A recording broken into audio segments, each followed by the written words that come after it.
Okay, take two. All right, so exploring the myth of the predator, how it shows up in different stories that we tell in our culture. And by myth, sometimes we think of a myth as being something that's not true. And I'm thinking more of myth as just, it's a story. It's a story that we're told about something, some element of our lives, something that we interact with, some part of ourselves, something that gives meaning and direction to our experience as human beings. So I wanted to start with a myth related to actually science and our nervous system. The work presented by Peter Levine in Waking the Tiger about our fight and flight response. So through millennia of evolving as a prey animal, our nervous system is actually wired to take us into fight, flight, or freeze in order to survive encounters with the predator. So if you think about this little gazelle, probably had a moment of freezing just to assess what's going on, maybe trying to run away. Other animals have fight instincts that they have. And if an animal escapes a encounter with a predator, one of the first things it naturally does is just shake its nervous system, just shake off all of that tense energy and be able to come back into a relaxed, regulated space. So if you've seen wildlife documentaries, sometimes you will see kind of the gazelle shake it off and then kind of look around and go back to eating grass. And our nervous system is actually designed to do the same thing. But because we've been socialized to not fight, flight, or freeze, if you've ever had an argument with a loved one and you attack back, or you just walk out of the room, or you emotionally withdraw, those things don't tend to go real well. And so, you know, we've developed ways to kind of cut off this natural response. And one of the things that they've found is that having this stuck state in our nervous system can cause us to shut down, and actually our organs to shut down. So a lot of the source of disease and mental health challenges and addiction and some types of depression are related to this fight or flight response. And really what it's wanting to do is, it's just, as human beings, we're wired to want to face the predator and survive and move through that. And I kind of call this the authority, because this shows up for me when I'm in interactions with authority figures, particularly, you know, bosses or supervisors, where they'll do something just very innocuous and mild, and I'll have this total overreaction, like I want to get really defensive, or I'm like, I need to quit my job today, or I like totally kind of freeze and shut down and my brain stops working. And that's a way that I am experiencing an interaction with the predator, just clearly through my nervous system. So that's one way that we can think about what the predator is, you know, an evolutionary remnant that's in our nervous system that just pops up when we feel a threat. The second kind of story or myth around the predator is the whole Jungian philosophy. And this is depth psychology, it's shadow work, it's the idea that the predator, however we encounter a predator, you know, in dreams, in meditations, in images that come to us, is really a part of our own psyche that we have pushed down and made unconscious, that is roaming around down there. And it's often a part of ourselves that scares us, part of our power. And what we have to do is make this unconscious element of ourselves conscious, and then figure out how to integrate it to be more whole and in our power. And I call this line of story the LIONESS, because I had an experience back in Portland when I was in the process of leaving my home and leaving my job, where I had a series of dreams of being stalked by this large female feline. It was kind of a combo between a lion, kind of like a tiger face, but lion coloring. And I used some practices at the time to really come into dialogue and relationship with her, and she ended up becoming a protector for me. and is still a big part of my life, and is often kind of a sentinel looking out on the horizon, keeping an eye vigilant on everything so that I can relax. And actually has become a source of a lot of compassion and tenderness. Sometimes she'll give me like full body licks, and her tongue is about as wide as my body. And so that's an example of how, you know, the predator showed up as something that was very scary and threatening to me, but I worked with it as a part of myself and made it part of my team so that I could be more powerful and resourced in facing the world. The next kind of myth or approach to the predator is kind of the New Age approach. This story came to me a week or so ago. It was actually the inspiration for me putting together this presentation, because I was speaking with a client of ours who was talking about the challenges of COVID and shelter in place, and we started to, she from the conversation realized that I'm kind of open to spiritual practice and some woo-woo ideas, and so she told me that she had had a breakthrough the day before because she does Santo Daime ceremonies with ayahuasca, and had this very intense purge and vision at the ceremony where she had seen this lizard skin underneath her skin. And it was really impactful for me to hear that, because I realized that I had been having in doing my shamanic journeying work, some encounters with the snake that was coiling around my body and taking me under the earth and kind of like squeezing and ripping me apart. This very intense, disturbing energy. And she and I were reflecting on, yeah, people talk about the reptilians. The reptilians is this like evil race that is here on the planet. And she was saying, yeah, I mean, what we need to do with this predatory energy and this darkness is just push it away, resist it.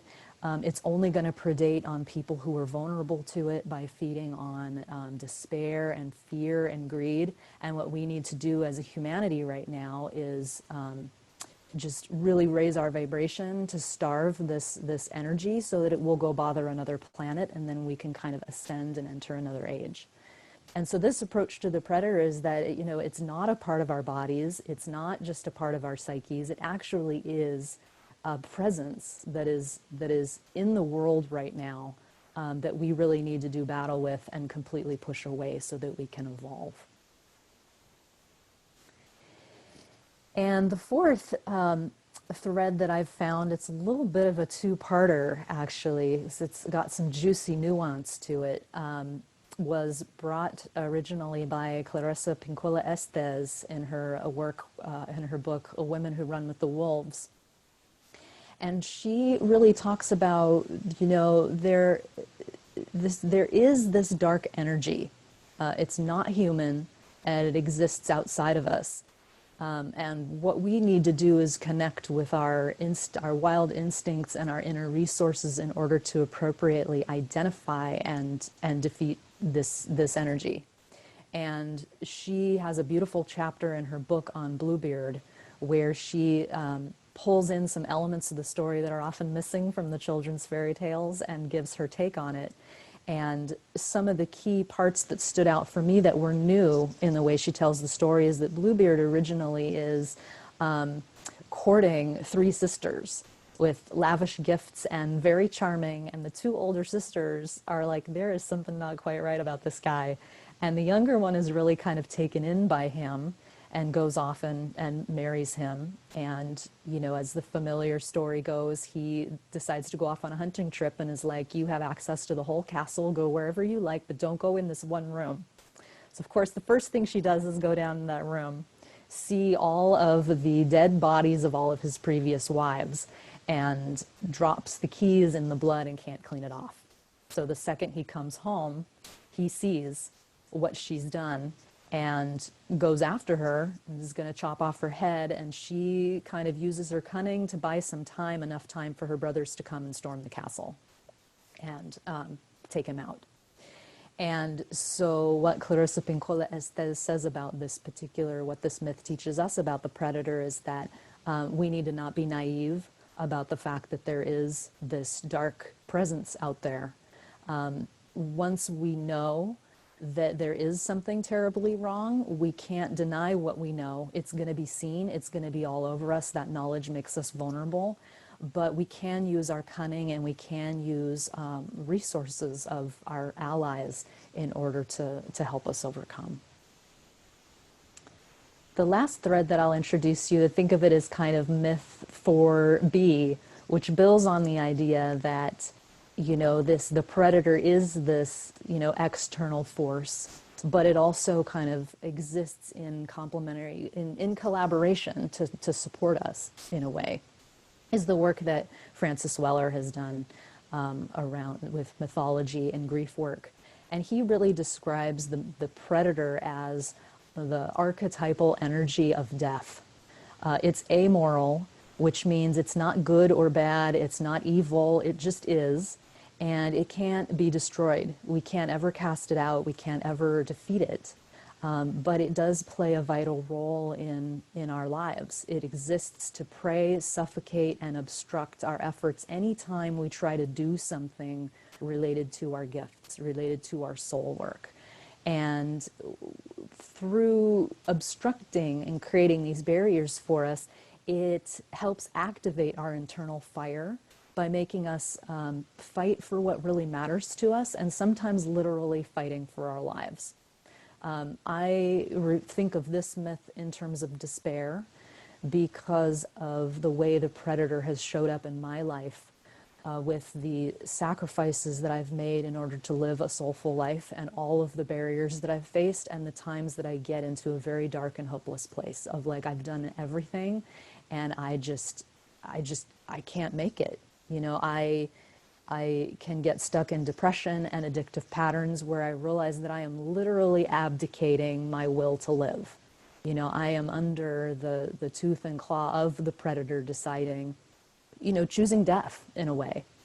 And what Francis Weller says is the only way that we can really gain momentum when faced with the predator is by removing its food, removing what it feeds on. It feeds on the parts of ourselves that we've rejected and exiled. So for me, it's shame that I carry from my childhood around being bullied, around being told that if you're really living a true and soulful life, nobody's going to care, nobody's going to value that. So when I take that shame back and I say, I don't believe those stories, you know, I say, you know, no, not this. This is sacred. This is sacred to me. This is worth fighting for. I'm going to build my tribe and I'm going to move forward. The predator is still there to keep us humble. But it's no longer ruling our lives. So as a little recap, a couple of ideas about what the predator is. You know, is it, you know, what do you think after hearing all these different ideas? You know, is our experience of the predator just a revolutionary, an evolutionary remnant in our nervous system? Something that just comes up from us being used to being prey that just pops up when we feel threatened? You know, is it a part of our own psyches that we need to reintegrate in order to regain our wholeness and our power? Is the predator actually a malevolent entity that exists in our lives that we need to do battle with and banish? Or is it an archetype of death that's challenging us to figure out how to really live fully and to take a stand for what's sacred to us? Or is it something else?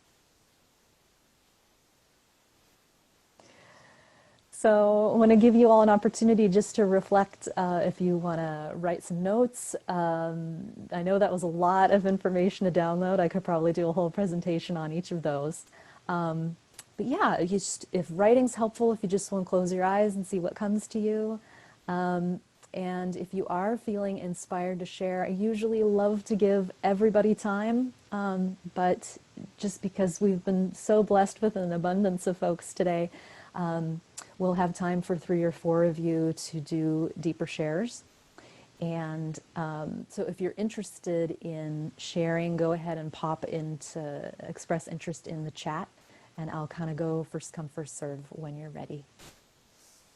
I'm just going to download some bullet points, just external. This is odd. I'm introverted, so I'm going to have an extrovert moment here. A couple things that struck me. There was a commonality about removing the food for the predator that really struck me. I found myself having, before you got to your wonderful, yummy questions at the recap, I was like thinking to myself, I think it's a both and. Like for me, it's outside and inside. Sort of like I think they're all right kind of thing. Then I connected with, oh shit, it's kind of scarier to me if I think of it as an external force, which is interesting because being raised Christian, the idea is that the evil's all outside of you. It's Satan, and Satan's out there. And then there may be things that happening inside of you that aren't supposed to happen, but it's Satan's influence. It's not you. So I kind of felt myself not liking that very much, but also feeling more afraid of the idea that it's external, which I found interesting.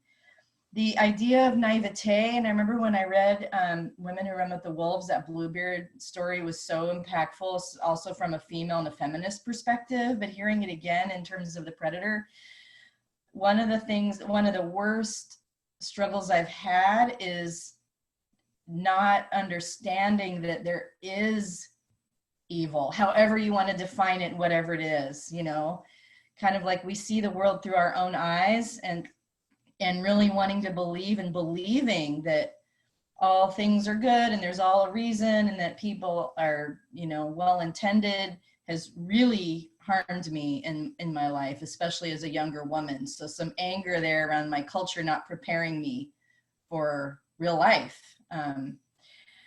And then what also came to me is discernment between what's the predator and what's an ally. I just connected with the fact that I've struggled with that and sometimes still do. Like, is this voice or this force, is this an evil? Is this a predator that needs to be starved and not fed? Or is this an ally giving me, you know, wise counsel? And again, maybe it's a both and.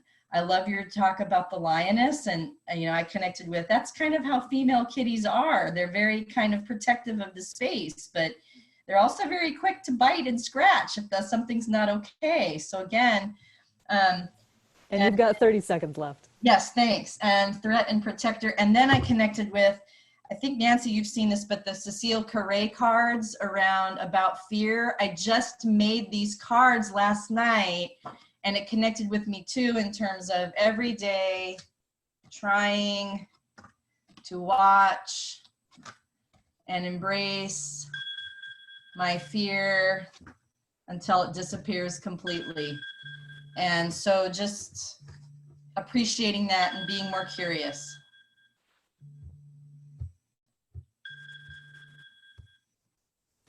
Woo, thank you for taking us just super deep to a little bit of everything, just right off the bat. All right, I know, exactly, right. Yeah, so there's time for a couple of you to do 1-minute reflections if you just want to unmute and pop in. What stood out for you in Susanna's share? What did you get about her? What moved you? I'll share what stood out to me about the share was she had said the culture not preparing. She felt her culture didn't prepare her for the kind of predator in culture and this sort of naivety, and that resonated for me as well. Just kind of had some images of when I was younger, like, oh, that was a weird encounter, but I thought like, oh, everything's fine. So thank you for bringing that to light.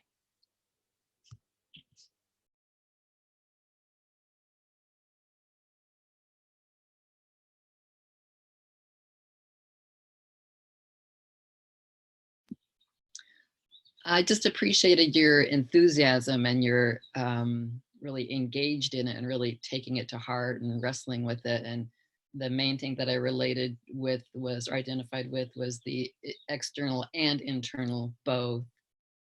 and then I loved your cards that you work with. And then, yeah, I just appreciated your involvement and your enthusiasm, really taking it and looking at it, and even remembering the story from her book. And I'm having memory issues, so I feel like I'm envious of your clarity. So thanks.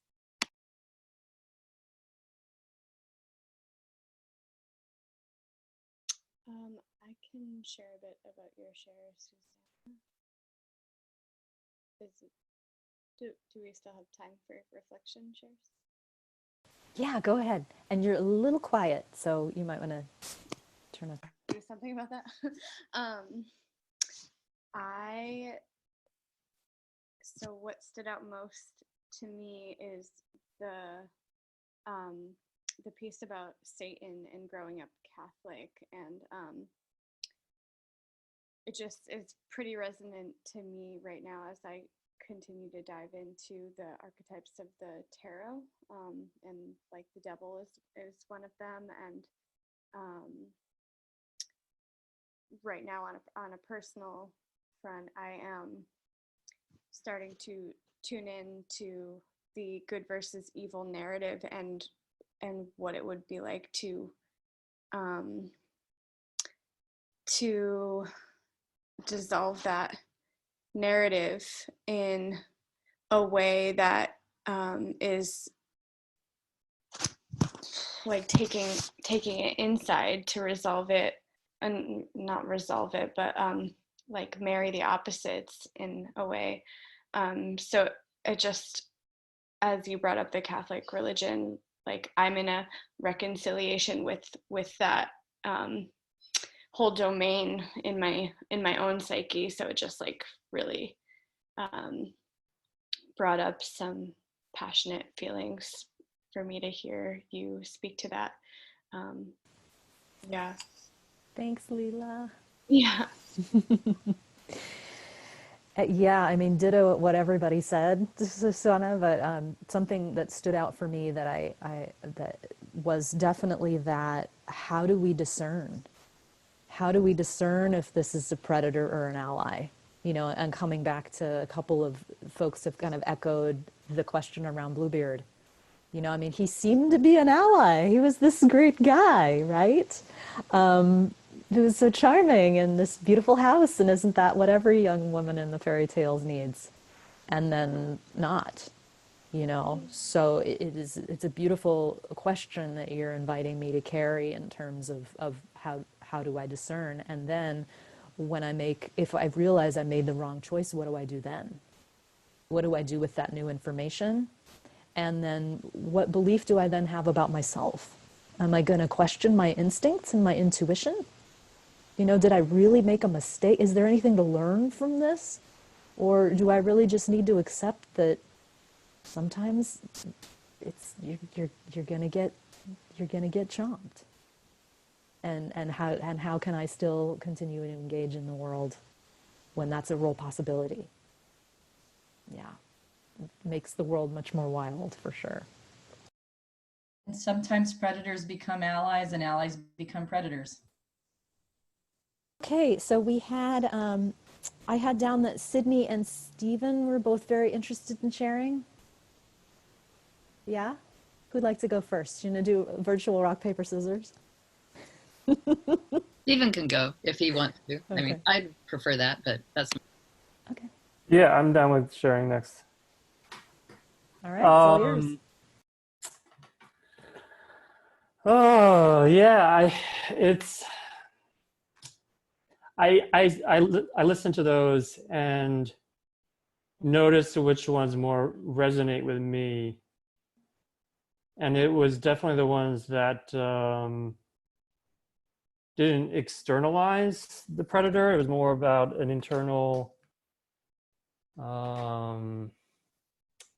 like it's inside me. I think that's also, I mean, I'm also questioning, like, I'm aware of like this idea that like for each of us, the predator is sort of a different thing. You can kind of define it differently. And so the story that resonates with you will probably change. So I don't see any, I think all the stories could be very useful. But so for me, the predator, I mean, shows up in a lot of ways around just like social anxiety and fears. And I have like this very clear understanding of how it relates to my childhood and my experience like in the Christian church, actually Pentecostal church, and my father and his own like mental health issues, and just being exposed to this type of anger like unhealthy anger growing up. And so for me, it's kind of like the predator shows up as like, because of those experiences when I was a kid, it's like any sort of like experience I have in life that mimics that, and that is calling on me to respond differently, to actually like stand up or express myself, or set a boundary, or like literally like yell or something. The predator is like this thing inside me that like wants me to not do that. It's like wants me to repeat the patterns that I had as a child, when actually like changing that relationship is going to be probably the most effective thing. But it's the challenge because it shows up as like interaction between my own and like myself and the outside world and other people. So it's like inside me, but it's not exactly outside of me either. And because life just continually changes and really, things will come and go, and it's like, oh, that was an opportunity to respond differently, but it like came so fast that I was just, I wasn't able to do it. And so there's like a complex dynamic in life where the predator is this thing that like, if I'm caught up in story, then I'm going to shut down. If I'm aware and with people, like if I'm aware and conscious, then there's an opportunity to respond differently. Great, Stephen. Yeah. That's your time. Does that feel like a good spot to stop? I feel like it's incomplete, but that's kind of it is. Evidence. Yeah. It's an ongoing relationship. Yeah. Thank you. All right. We have time for 2 reflections. Stephen, I could just really relate to what you were saying about the childhood stuff. And like, I don't have any snakes in a journey happening in my life right now, but I do have old childhood stuff that I have to deal with and boundaries. And so I'm appreciating like the very practical application of how do you deal with everyday slight predatory, things going on with people, and discerning whether they're on my side or not, and standing up to that. So I appreciated your vocalizing that. Thank you.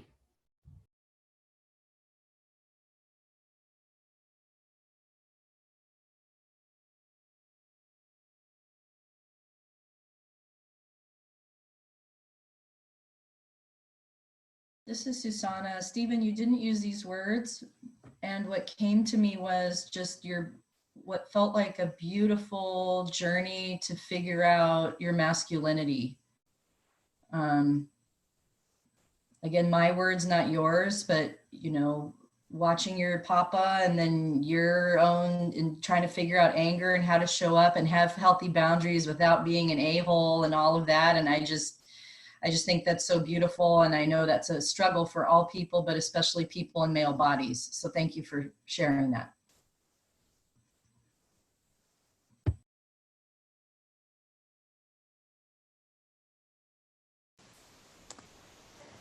Yeah, and I noticed, Stephen, just what stood out for me was when you said that like the predator shows up every time you try to break an old pattern. You try to stand up for yourself. It tells you, you have to stay small. You have to, if I'm recalling correctly what you said, and I feel like that's part of what it does. There's a whole philosophy around this that's basically like we all made a vow with the predator when we were young to stay safe. It was predating on us, and we made an agreement. Okay, you're not going to take me out as long as I, talk right and do these things, and our whole personality got built around that. And the idea is that in order to become a true adult, to become ourselves, we need to break that vow that we made as a child to survive, and make a new vow to our innate wholeness and our inner knowing and our soul. And I think that you beautifully articulated that, how difficult it is to do that, and that struggle. So thank you. Thank you for your reflections. That felt, it's just feels good to hear that, and useful ideas. It's emotionally touching to just have that reflection back. Yeah, thank you.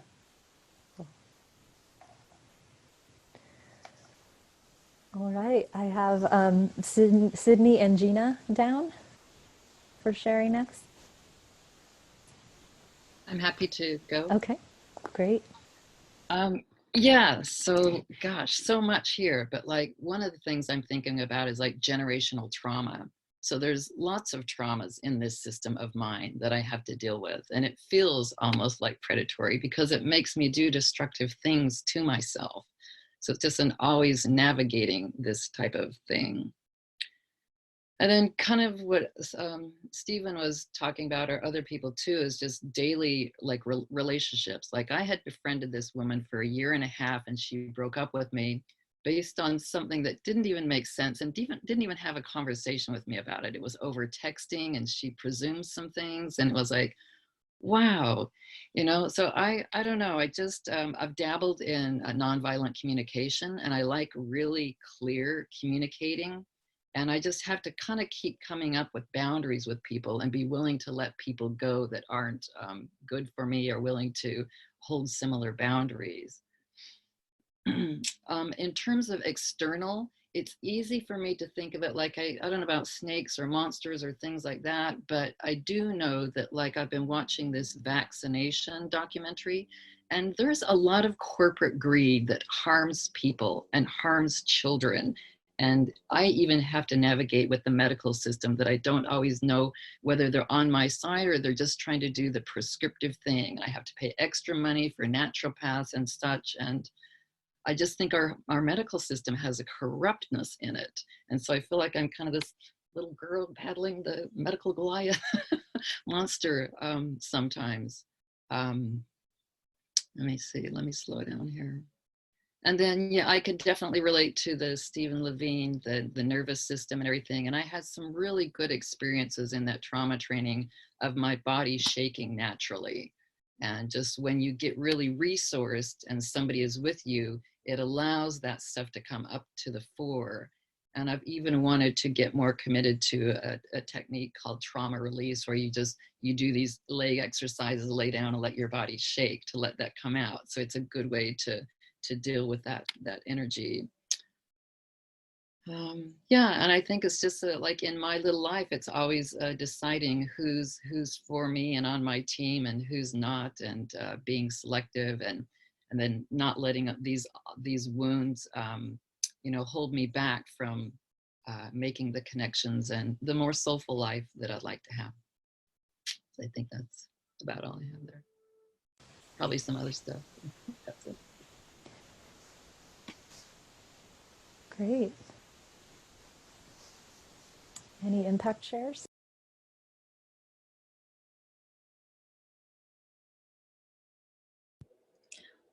I have an impact share. Wow, really got me thinking about how the predator can be in systems as well, that,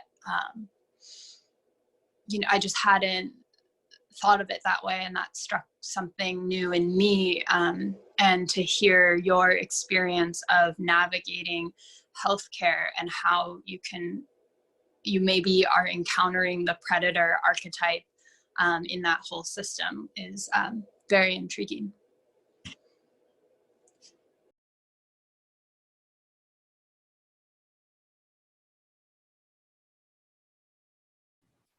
Yeah, I appreciated your discussion of the medical system, because that's a fight that I'm doing too, you know, paying for naturopathic medicine, and, you know, really just trying to figure out what approach to medicine is actually the really healthy thing, and not actually feeding this corporate greed and misinformation, and it can get really confusing and whatnot. And so yeah, I appreciate that you're fighting that in a way, and I'm glad you talked about it. I mean, that I so appreciate, Sydney, you bringing that thread into the conversation, because it makes us think about, you know, a lot of what myths are for is to give us direction about how to deal with life.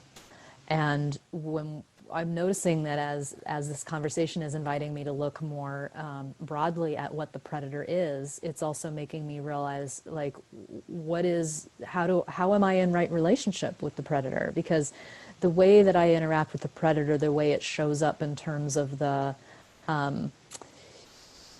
you know, disparaging thoughts around sharing my gifts with the world is very different from how I'm going to show up with the predator and how it shows up in systems that are like healthcare that's taking my insurance and then not giving me benefits, or, you know, hurting my family and my neighbors. So it's it's peeling back these really important layers. So thank you for bringing that in. Yeah. Okay, Gina, you ready to jump in? I am. Okay, and Nancy, if you would give me a 30-second ring-a-ling, that would be great. Thank you. So I have been encountering the predator externally for about 3 years now, and about 6 months ago had a very Bluebeard scenario where I moved into a house with a predator, unbeknowingly at the time, of course. And upon the first day that I had moved in, there was an interaction with him that totally ignited my instincts of, this is not safe, this is not okay, and I need to say something. And I had moved in there with my partner, and I immediately gave away my instinctual power to him and was like, you take care of this. Like, you be the one to speak what I'm feeling right now. And he didn't. He was in his own world, right? And it completely spiraled into a 3-month, just won't get into details, but it was bad. And 6 months later, we got out of that situation. And 6 months later, he's reared his head and is harassing and, you know, being the predator again. And it has ignited in me to see my naivety, to see my victim mentality, especially how I very easily default to a stay small, internalize, I'm the victim, blame and judgment. And where I would used to go to like, everything's good, we're all spiritual, and this kind of all is light, I am now moving away from that and into a more empowered stance of there are these energies out there, and learning discernment, learning to take back the power of my instincts. Yeah, and there was so much in here of like integrating my healthy masculinity. I've been having a lot of dreams about my ex-partners and really longing for them or the good qualities in them, and then having recurring dreams of, you know, the more negative, unhealthy, toxic, and whatever way that all interacts, I see this like, ooh, I am juicily integrating my healthy masculinity that protects and stands up and says something, that doesn't have to retaliate and you know, get revenge and like, you know, this. It's 30 seconds. Thank you. This more like one, but like a healthy, strong, like I know and trust my own instincts in my own body, and just like, whoa, whoa, that's the motion that comes out.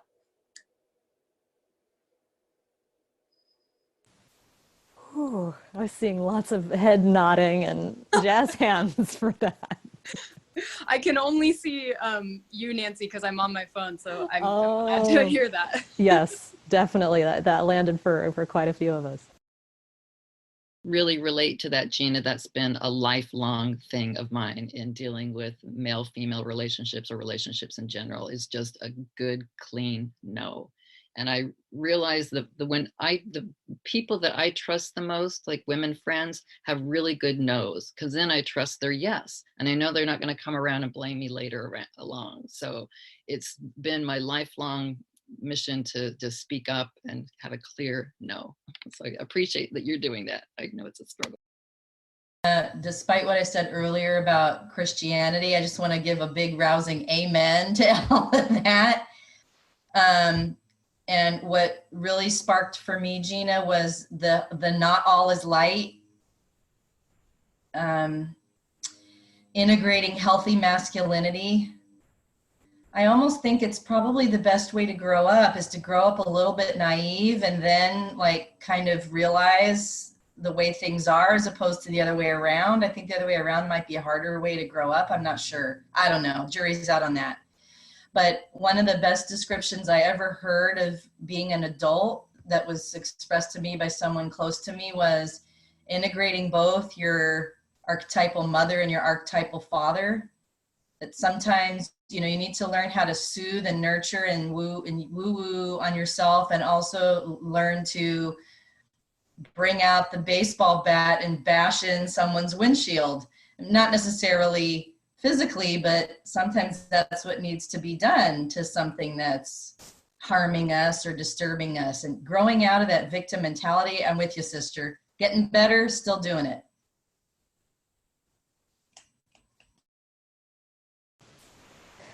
Yeah, that your mention, Gina, of the healthy masculinity really resonated with some folks. We even saw, Justin's been taking a shut eye, and I saw his thumb go up around that. Yeah, and also appreciated, Susanna, that's one of the things that came up for me was around that I joked at one point about wanting to have like kind of one of those hillbilly dads that'll just come out with a baseball bat and smash the guy's truck's windshield in. And like, if I, not having grown up with that kind of protection, how do I integrate that into myself? And one of the things that came up for me was something that a mentor told me years ago about a practice that I can do called "There You Are, Here I Am." When someone is getting having these expectations and pushing me, and I'm kind of feeling like a victim and I need to accommodate them, is just kind of breathing and being like, there you are with your reality, and here I am with mine. And really trying to embody what you referred to as like how do I embody that power without needing revenge? It's almost like if I need to really fight back and teach them a lesson, that's also sort of a disempowerment. It's like, I need you to change or to be punished for me to feel okay. And it's like, no, how can I really embody so much power and knowing in who I am? My roots go so deep that you can do whatever you need to do. I'm just going to create some distance. And that feels so solid and more kind of like a space of fierce loving. So I really appreciate your share getting me back in touch with that part of my experience. Thank you. I don't know if I'm muted. Okay, yeah. Thank you for sharing that practice of there you are, here I am. I wrote it down because that is feels like it's going to be very helpful for me. And yes, the stories that go on in my head of the revenge or the all is light, it's like coming into a middle place and balance of the thoughts of empowerment and then the actions of empowerment. So thank you all. Well, we have about 15 minutes left, so I wanted to check in with all of you about whether we'd like to open up that time for a final person to do a longer share with reflections, or whether we'd like to have a group conversation about, what do we do now to integrate what we've talked about and some strategies around working with the predator.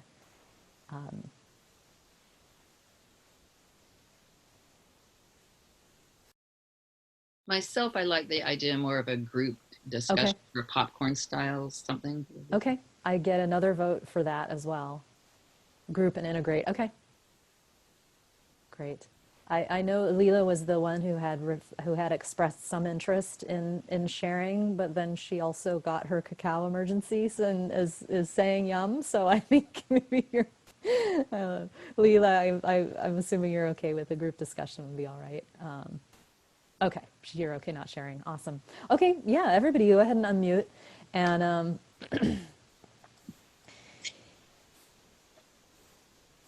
yeah, I mean, we've talked a lot, just so many good little juicy tidbits around the different ways that the predator is showing up in your lives, around, you know, how to practice exercise discernment, how to set boundaries with folks, how to really own power, acknowledging, several of you mentioned, you know, there really are genuine threats in the world. It's not all light, you know, and not getting stuck in naivete.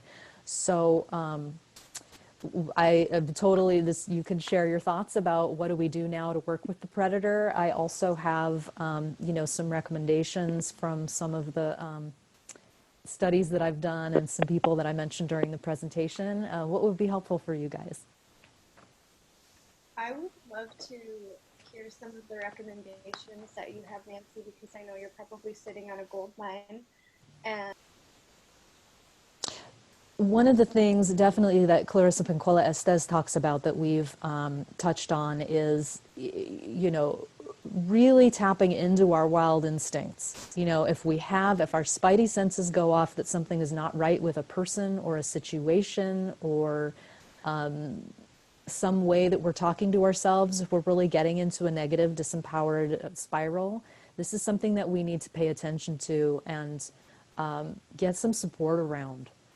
You know, checking our reality with other people, and really not talking ourselves out of what we know to be true, because having those wild instincts really keen is what keeps us safe, even if it's inconvenient, scary information. And she also talks about how, you know, a lot of times with the predator, we can't overcome it just based on brute force. And Francis Weller talks about this as well. This is not an energy we're ever going to be able to defeat. You know, it's not like in the old story tales where you slay the dragon and then you're good and you live happily ever after, right? It's a power that we really need to be in relationship with. And that can look like all sorts of different things. Sometimes we do need to freeze and hide. Sometimes we need to bring in other resources and allies to help us. Sometimes we need to get really cunning and really crafty. I know one of the things that's really surprised and helped me recently is that I work with a growing kind of tribe of animals that help me embody qualities that I need and bring me wisdom and whatnot. And I was asked to invite a coyote onto my team. And I'm like, well, that's never really resonated with coyotes. And he is freaking hilarious. So I'll be chewing on something, some problem or something, you know, with my boss. And then he'll just like show up and just start licking my hand and it tickles. And I'm like, stop it. And then I realized, oh my God, like he's helping me deal with the predator by using humor. And so really just getting really creative around what strategies are going to be most effective in this situation and not, you know, beating ourselves up for not being the knight in shining armor and just charging right in there. And for those of you who do trauma resilience work, and some of you mentioned TRE, really validating these survival strategies. Sometimes we do need to check out and numb out, and that's totally fine. You know, it's one battle at a time. Yay! Yeah, yay for Justin being paralyzed. That's what you need. We need a break, right? Everything that we experience exists for a reason, right? And when we look at the struggles in our daily lives from this mythological perspective, there is no end to this battle. This is another chapter. This is another octave and another round for me to engage in this energy and learn more about myself, learn more about it, learn more about the world, and just do my very best to be loving with myself through the process. One of the things that Francis Weller actually has a whole presentation online about the predator archetype and ways for working with it. And one of the things that he says is really key, again, is starving the predator of its food. So any part of yourself that you have exiled, that you've sent away because of shame, because of things that you're told about how the world works, about how you're supposed to be, if you love those things back into yourself, welcome them home. He uses this example of this description of put a fire in the hearth, put food on the table, welcome that, leave the door open, welcome those things out from the cold. Sometimes it can take a while to kind of coax them back in and be like, what, we all have, I think, our little areas of shame, around, I am not going to hate for myself. I'm not going to hate myself for being sensitive anymore. I'm not going to. I'm not casting that one out. That is part of my gift. I'm welcoming that back to the table. It may take a while for her to come back and really trust that I'm not going to send her away. And I'm going to do my damn best to create a life in which I can be sensitive and not be overwhelmed, right? And so then the predator is not going to be able to get at her. He's not going to be able to tell her, Nancy, you can't do these presentations, because if anybody doesn't have a good experience, you're just going to fall into a puddle and hate yourself for a day. I'm like, nope, no, I'm not. I'm going to be sensitive. I'm going to love that part of me, and I'm going to put myself out there anyway, right? He also really challenges us, back to what Stephen said, break the promises that you've made in order to stay safe. Break the promises you've made with the predator of, as long as I don't confront someone directly with my truth, as long as I don't say a hard no, as long as I don't take on too challenging of a responsibility, I'll be safe. Really look at where we've made those agreements and challenge them. Ease into them in a comfortable, manageable way and see if they're really true or not, and start making some new agreements to align ourselves with our real power coming from our soul gift and who we really know we are. If we align with that, we have that loving fierceness in us. And he also says the two things that the predator cannot get at are things that are sacred. So if you really create space around what is sacred to you, and community. He tells a story about how he did a presentation once, and he asked all the participants, who is it that's going to win a battle with the predator?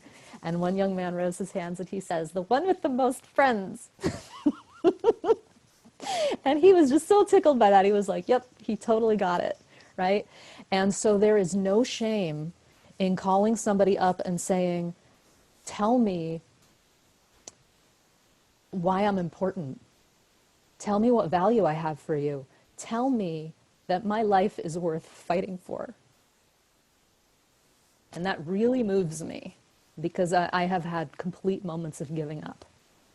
And it has been the people in my life that told me, we need you, that got me back in the game, that got me the power and the grit to feel the fear and do it anyway.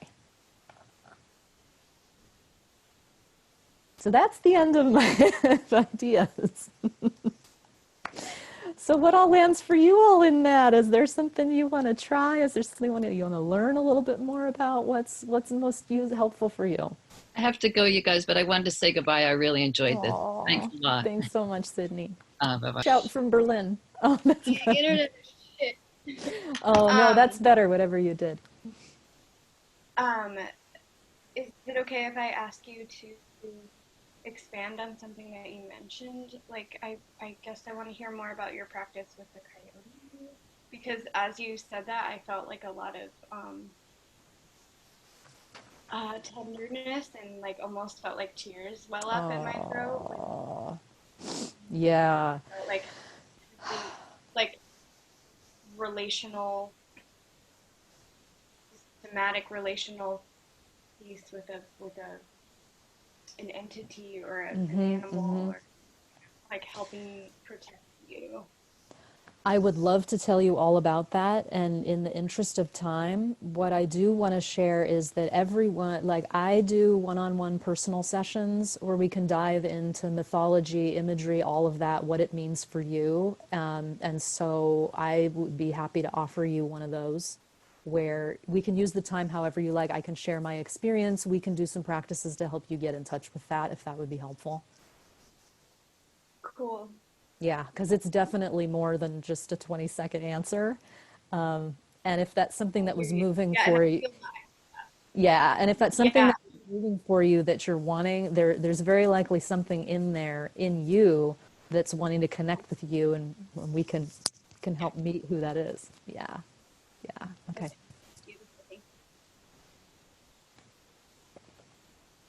I was wondering if you could, after the session's done, if you could provide like a resource list on this topic, just things like books or, you know, YouTube videos or whatever that would kind of be informative and continue. Okay, I'm seeing this. I'm seeing jazz hands from Justin too. I'd be happy to do that. Yeah. Yeah. The other idea I had, and I don't know how. There's this thing I heard of that's called Rage Club. I don't know if anyone's heard of it before, but I keep looking it up, and I've only found it's like in Israel, and I think they had it like a brief session in Washington or something like that. But it basically is like this gathering of people who would actually practice expressing their anger and boundary setting and stuff. And I really wish there were more practical like groups where that could be practiced and explored in a practical sense. The thing that I find challenging about setting boundaries or just like breaking old patterns is that there's no sense of like reward or like social, like when you were saying before, like asking your friends, like, what's my value? What do I bring? Like, I really want to be, you know, have a sense of meaning in my life.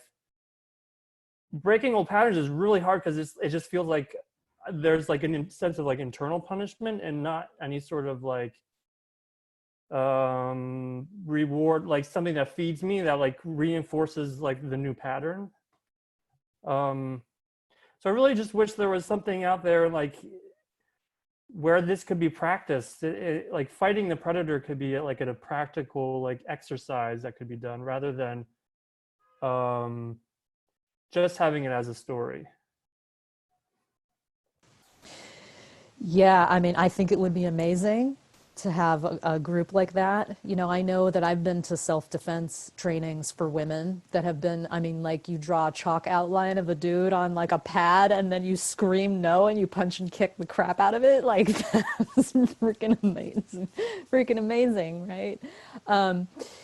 So yeah, I mean, there might be something like that out there. I don't know, maybe it's something calling you. This is your gift to the world to create something like that, because I bet you're not something specific for men. I bet you're not alone.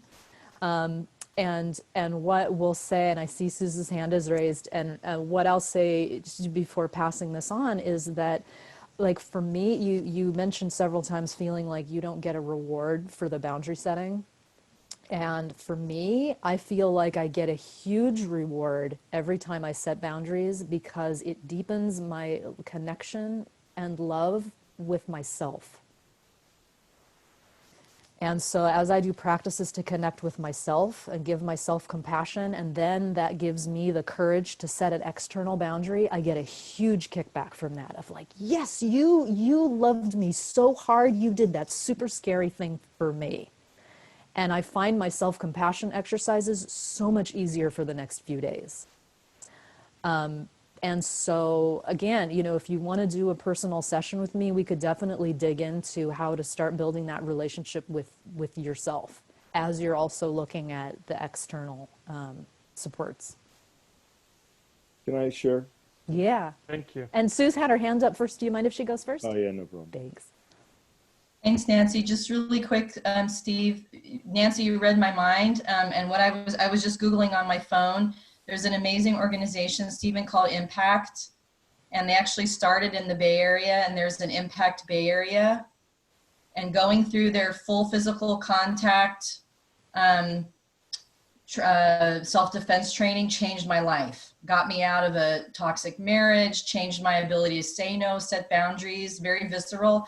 I just looked at their offerings, and of course they have a lot geared towards LGBTQ and women and et cetera, but I think men are welcome in that. So they might be a good place to check out as a resource. I'd also like to throw in, just in terms of Steve, it sounds like you're talking about just wanting to vocalize and get it out in a bodily sense, you know, whatever the rage is, or what, if it's a no.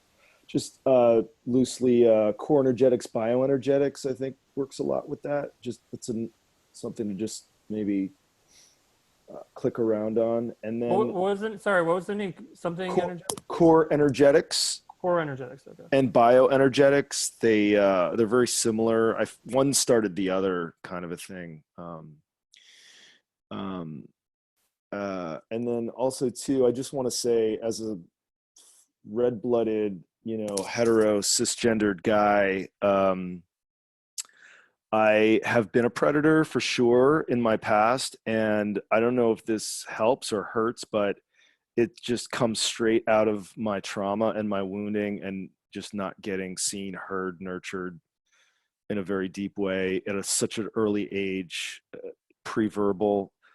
Take that for what it's worth. I feel like I've done a shit ton of work on that, and I think I'm acting out way less, certainly not doing that in a physical realm.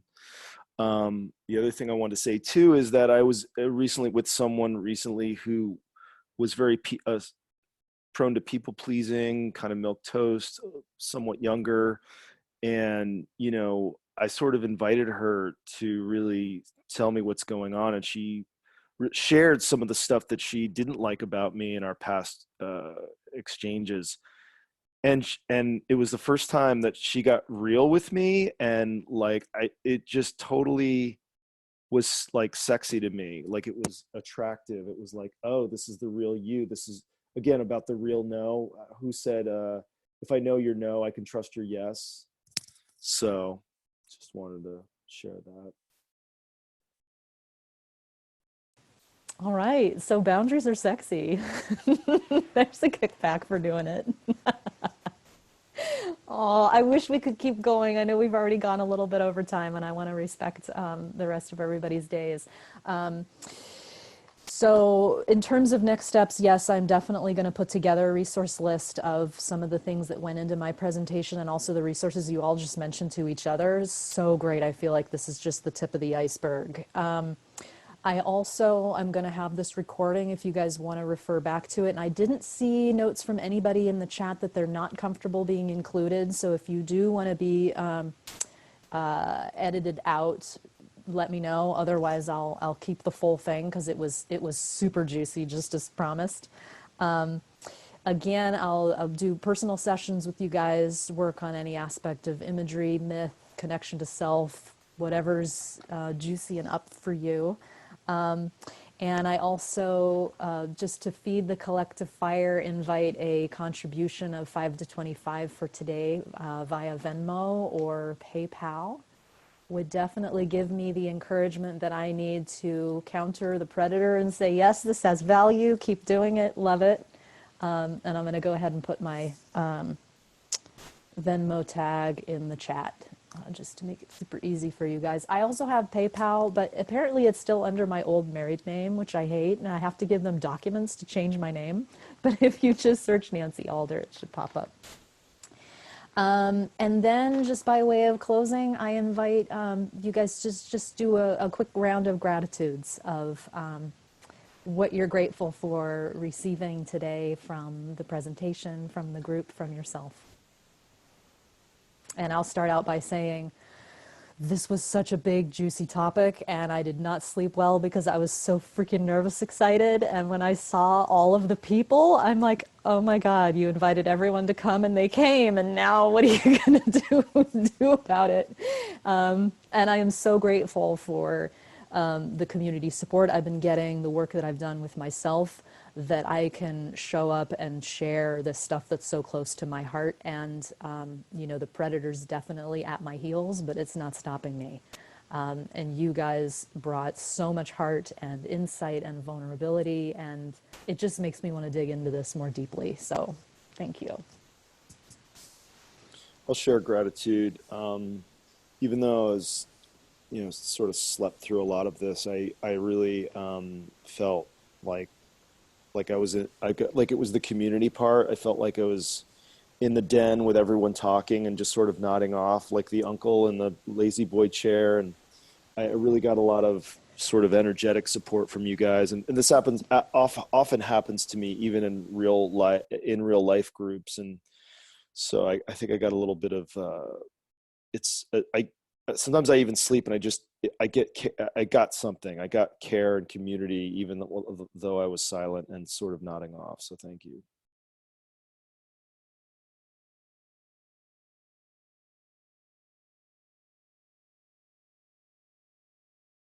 I'll share gratitude next. Wow, Nancy, big gratitude to you for holding this space and facilitating this space. I felt very held and safe and like I was learning as well. So thank you. And then also feeling gratitude for this community space and this really nice interaction of sharing and reflecting. And it felt very integrative between all of us, sharing our stories, sharing our impacts. Yeah, really felt like I had a community here virtually. I'm going to go next because I have to jump. I need some spaciousness between this and another call where there's more yummy happening. But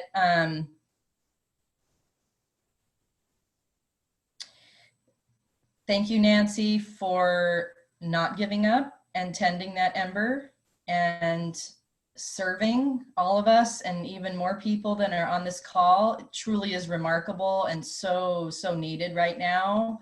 Thank you. And I speak for myself, and I think I speak for a lot of other people that aren't even here. And I'm really grateful to everybody else in the room for being here and showing up. And yeah, just the generosity and the kindness of strangers. I'm just really taking that in and so grateful. Thank you.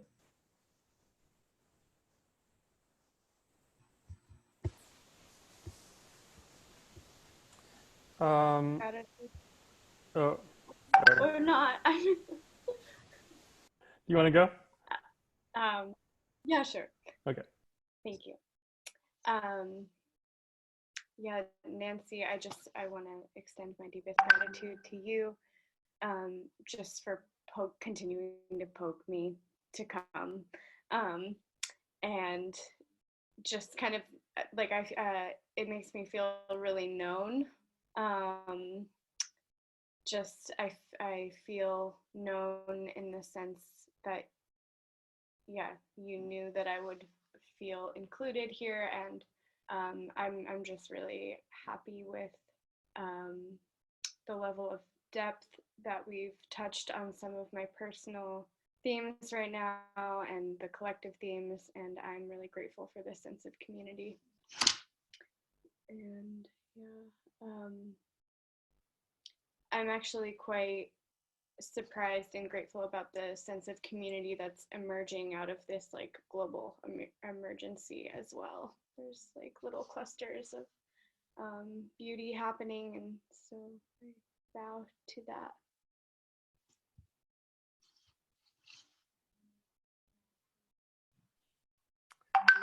I really appreciate having you all being here together with you all as we explore this topic. For me, it's sort of traditionally it's sort of scary topic to even like to look at and to explore, and but to be able to like talk with you and share things and have feedback and think together about it is very helpful. I remember trying to read the Peter Levine book back, I don't know, 5 years ago, and just like having so much adrenaline and fear just from reading like the tiger story and all that. It's just like I just dropped it because it was like it's like too overwhelming. Like, you know, I didn't face the predator then, and this makes it easier to do that. So yeah, I appreciate you all, and I appreciate Nancy for organizing this. Yeah, it is easier to face together. You're not alone with a book.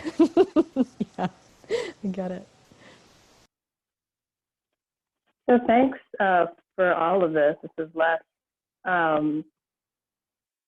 Yeah, I kind of came into this more thinking about the format being interesting. I hadn't really thought too much in terms of the predator myth, but there was a lot that came up in what kind of flashes, and I'm definitely more of a slow processor, so there's a lot that I'll be kind of thinking about and processing for a while. But all of it resonates in a deep way too. So thank you all for what you've shared, and I'll be hopefully working with my own predator habits as an Enneagram 5 and more on the observation introvert side of things, especially with Zoom, and hopefully, exploring that part of all this further on. Awesome. It was so great to have you, Les. And I realize that because you didn't register and we haven't met before, I don't have your contact information. So if you have a way to put that in chat, or if you just want to look me up on Facebook where you saw my post and send me a friend request, I'd love to connect with you that way. I will. Yeah. Okay, great. We all went. Great. All right. Well, if you have a few more minutes, I usually close with a poem, and this one is called All the True Vows. It's by David White, and it refers back to the element of working with the predator, of us making a vow as young children with it, kind of a pact with it, to what we do to stay safe, and the process of breaking that vow and making a new one to our deepest, truest selves. All the true vows are secret vows. The ones we speak out loud are the ones we break. There is only one life you can call your own, and 1,000 others you can call by any name you want. Hold to the truth you make every day with your own body. Don't turn your face away. Hold to your own truth at the center of the image you were born with. Those who do not understand their destiny will never understand the friends they have made, nor the work they have chosen, nor the one life that waits beyond all the others. By the lake, in the wood, in the shadows, you can whisper that truth to the quiet reflection you see in the water. Whatever you hear from the water, remember, it wants to carry the sound of its truth on your lips. Remember, in this place, no one can hear you, and out of the silence, you can make a promise it will kill you to break. That way you'll find what is real and what is not. I know what I'm saying. Time almost forsook me, and I looked again. Seeing my reflection, I broke a promise and spoke for the first time after all these years in my own voice, before it was too late to turn my face again.